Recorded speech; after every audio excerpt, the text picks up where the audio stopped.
Hello and welcome to BikeRide Reviews. I'm Scott, your host, and you probably noticed that I'm not in the studio like normal. Well, today I'm out at the trailhead and we have a fun review coming for you with our test bike for the day, the Cyrusher Glider. This is a fat tire e-bike with a 750 watt motor and some serious carrying capacity when you add those auxiliary racks. Today we're going to put this bike through its paces with our standard review.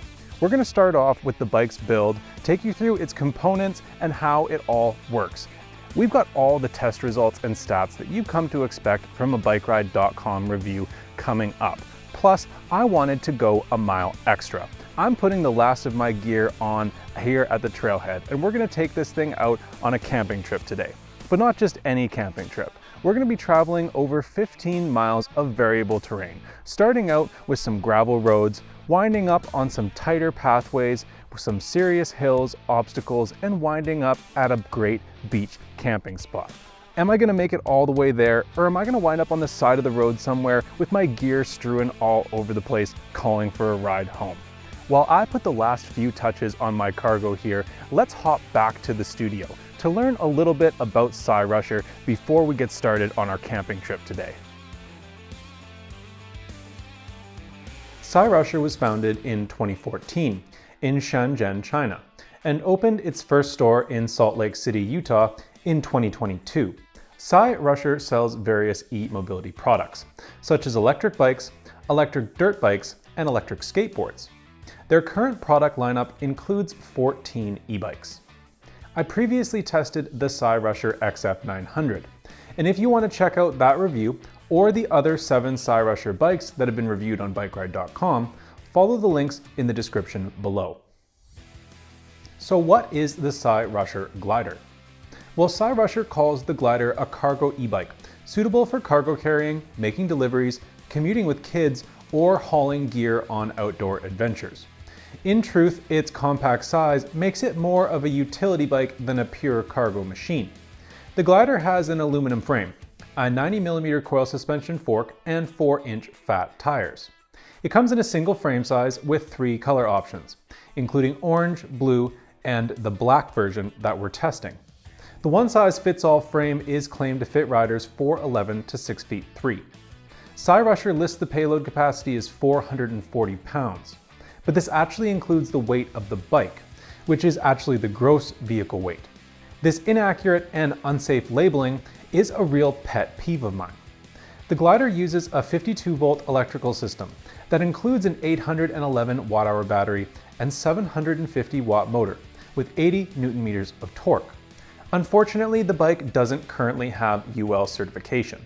The bike comes with fenders, passenger footrests, and a rear rack. But there is a wide range of accessories available for purchase, several of which were included with our test bike. Now let's head back to the trail to see how the Glider performs. Well, now that we know a little bit more about Cyrusher and the Glider e-bike, it really seems like on paper, this is the perfect bike to use for our camping test. I'm all prepped now and ready to take off. So is this bike really going to be able to make it 40 miles on throttle alone like Cyrusher says? There's only one way to find out. We've got to get our test started. So while I get the test started, let's go through the pro and con for this bike.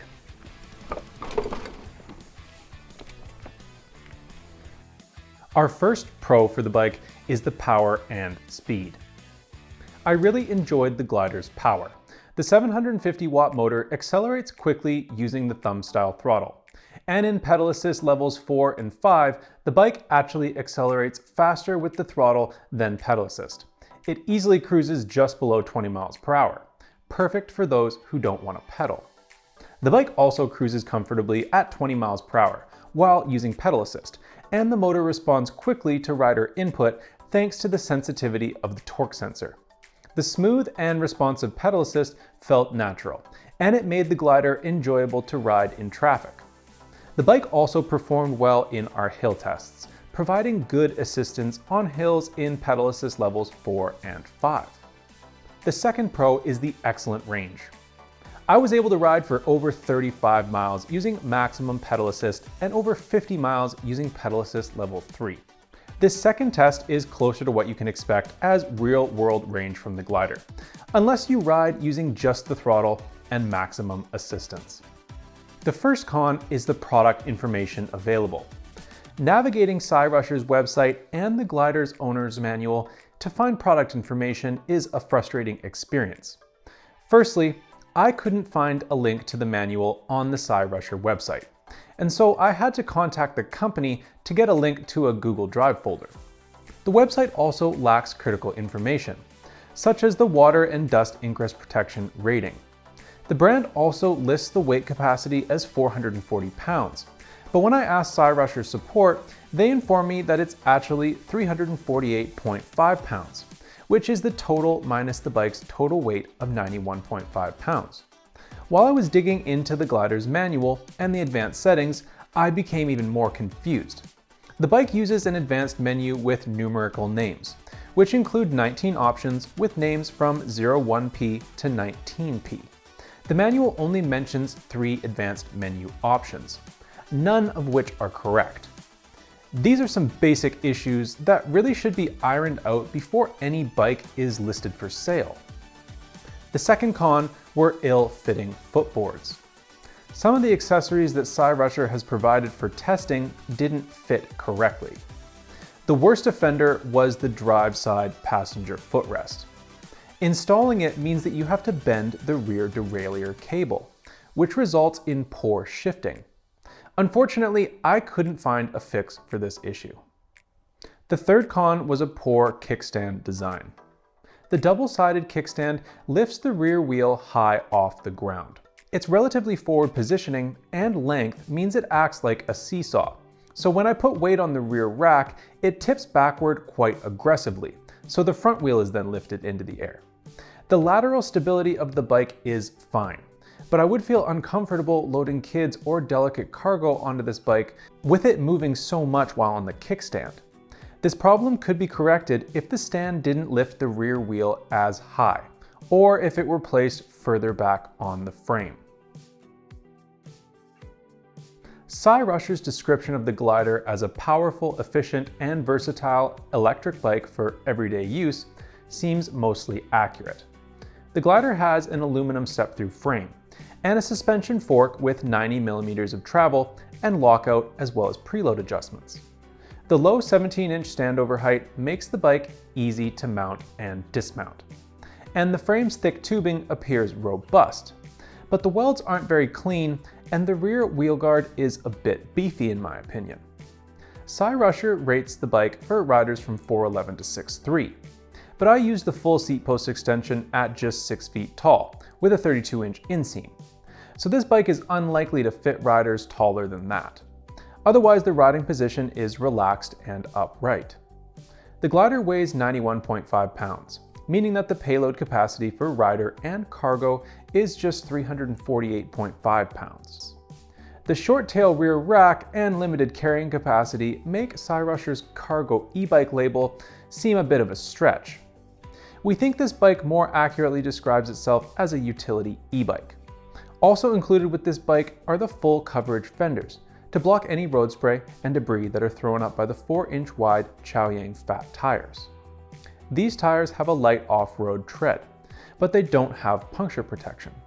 The tires run on standard 20-inch aluminum rims, and the glider has a 52-volt e-bike system, which is made up of a 15.6 amp-hour battery that's integrated into the down tube and locked in place with a key. The glider can also take a second battery, mounted to the back of the seat tube. The controller is set up to balance load and motor output between the two batteries, according to Cyrusher, but our test bike only came with one battery. Cyrusher's provided a basic 2-amp charger, so charging takes over 7 hours. The charge port is located on the non-drive side of the bike, and it's protected by a rubber plug, and the battery can be charged on or off the bike. The 750-watt rear hub motor has a torque output of 80 Newton meters. Pedal assist is managed by torque sensor, and the thumb-style throttle gives you access to a top speed of 20 miles per hour. As mentioned, the glider doesn't have UL certification, although it is apparently in progress, and there's no water and dust ingress protection rating listed online. so I had to ask Cyrusher directly, who claim it's IP55. Thankfully, the bike does have an EN 15194 certificate. This is a European standard for safety and performance in the design, assembly, and testing of electric bikes. The Glider has a set of Logan hydraulic brakes with 2 piston calipers and a 180mm rotors. The drivetrain is a basic Shimano tourney setup with a TX50 shifter, a 14-28 7-speed freewheel, and a 52-tooth aluminum crank and single-sided guard. Despite the long chain line, the bike does not have a chain tensioner or a guide, which means there's a lot of chain slap when you're riding over rough terrain. The Glider's cockpit is made up of BMX-style handlebars, locking rubber grips, a thumb-style throttle, horn button, a 5-button control pad, a centrally mounted display, and the TX50 shifter. The other touchpoints include a large padded saddle and aluminum platform pedals. The Glider also comes with a bright headlight, as well as tail lights that have awareness and brake activation, and are mounted on each seat stay.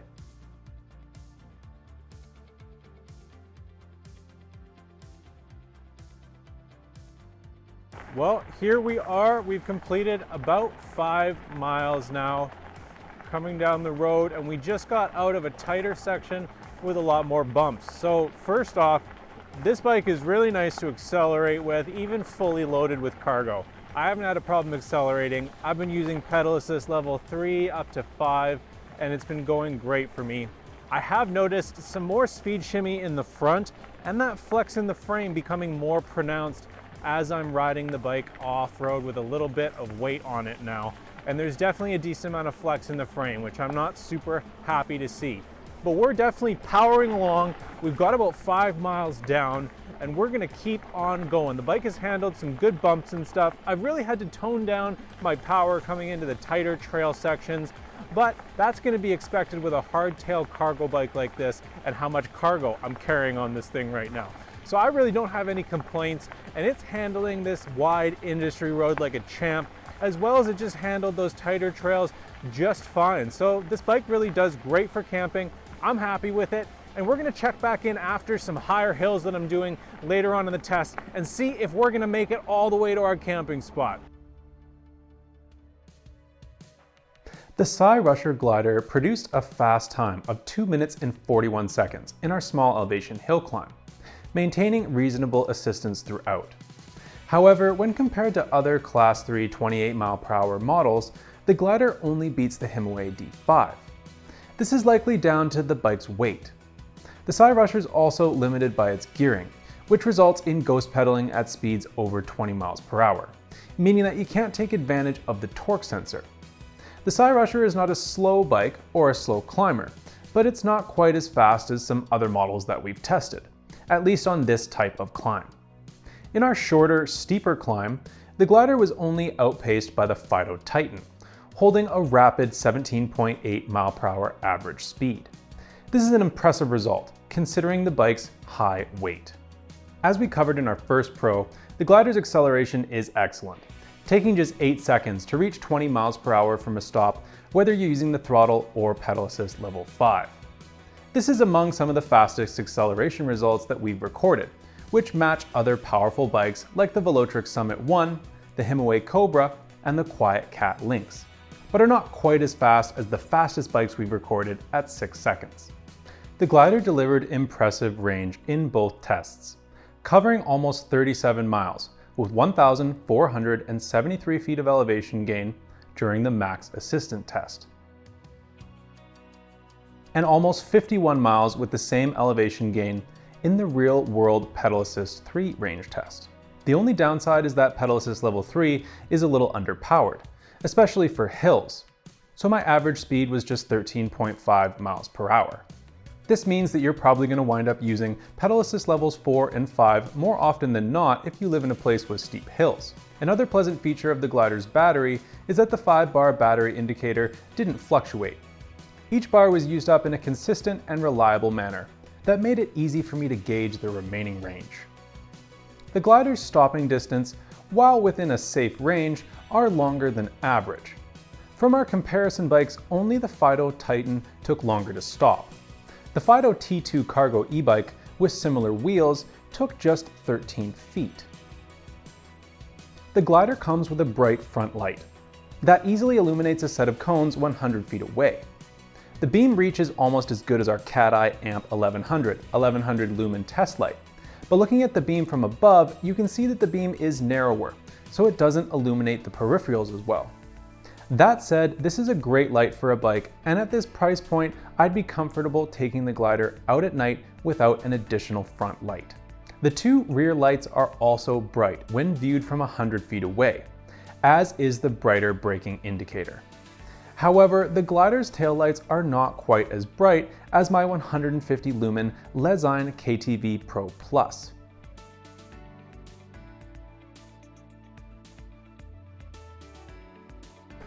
Whew. We are back, and we've just completed the hill, the biggest hill that we have on our route out to our camping test, and I've got to say that I'm pretty impressed with how this bike has done coming up the hills. It's really got lots of power, especially when you're in pedal assist 4 or 5. Now the speed shimmy has been a bit of an issue for me, but I've been able to work it out, and so far the bike has been really enjoyable to ride on this test. It's gone through some pretty diverse and hectic terrain, and I'm happy to say that I still have lots of battery as we're getting out towards our camping spot. So I don't think I'm going to wind up on the side of the road stuck like I was worried. I'm going to finish off the last couple of miles of this test, and hopefully we're going to wind up at a beautiful camping spot down on the water to finish this off, and we can talk about the final conclusion for the Glider e-bike. The glider's overall bulk and weight of 91.5 pounds isn't very noticeable when riding with assistance, and the bike maneuvers well for its size. It was also comfortable throughout both range tests, and it rides well when loaded with cargo. At 6 feet, the bike fits me well, though I have to use the full seat post extension. So riders that are taller than 6 feet or with inseams that are greater than 32 inches are unlikely to fit. I can see the glider being a good option for running errands or doing deliveries thanks to the comfortable ride over pavement, responsive throttle and pedal assist, and the solid battery range, which make it suitable for deliveries and work. Though the 80-pound cargo capacity is a possible limitation. The throttle's power is linked to pedal assist, so adjusting pedal assist levels changes the throttle's output. Selecting pedal assist 5 gives you access to the throttle's top speed of 28 miles per hour. In pedal assist 3, I was able to reach around 13.5 miles per hour using the throttle. Riding in pedal assist level 1 is quite slow, and the throttle power is light. This is good if you don't want much assistance. Pedal assist levels 1 to 3 also lack power for climbing hills, so you'll most likely need to use levels 4 and 5 on steeper inclines. The 20 by 4 inch fat tires performed reasonably well on the light off-road terrain that I tackled during my test rides. The bike is comfortable on smoother dirt and gravel trails and over bumpy pavement. The fat tires and 90mm suspension fork do a good job of absorbing these impacts and vibrations.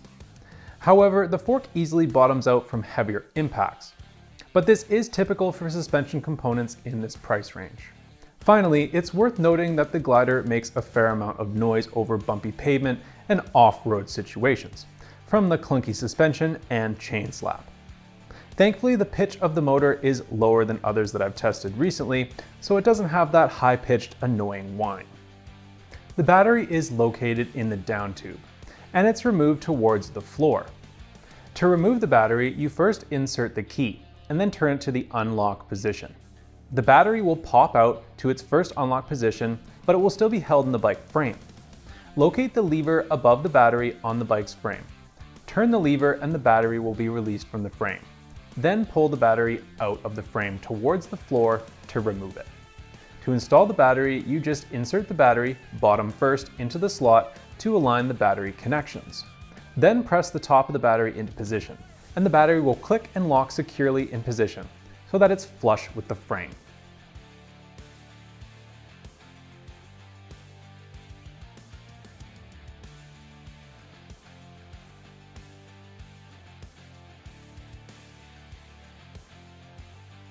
Well, we made it all the way to our camping spot, a full 15 miles away from our starting location, and the glider did great.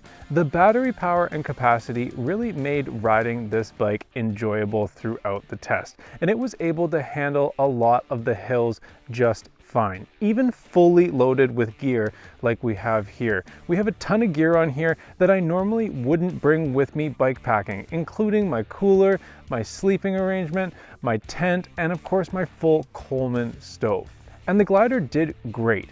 It was able to handle those hills with no problem. The only issue that I experienced was some really noticeable frame flex, as well as some significant speed shimmy. So if you're going to take your hands off the handlebars while you have a fully loaded bike like this, you need to be ready to grab the handlebars pretty quickly again, because the handlebars are going to start shaking out of control and you need to control them right away. And that's really one of the worst items that I have about the Glider e-bike after taking it through our camping test. It's a pretty good cargo e-bike, so long as you understand its few shortcomings and can find your way through the manual without having assistance from the brand. And if you've enjoyed this review, please leave us a like and subscribe for more. And you can also find 7 other reviews of Cyrusher bikes on BikeRide.com.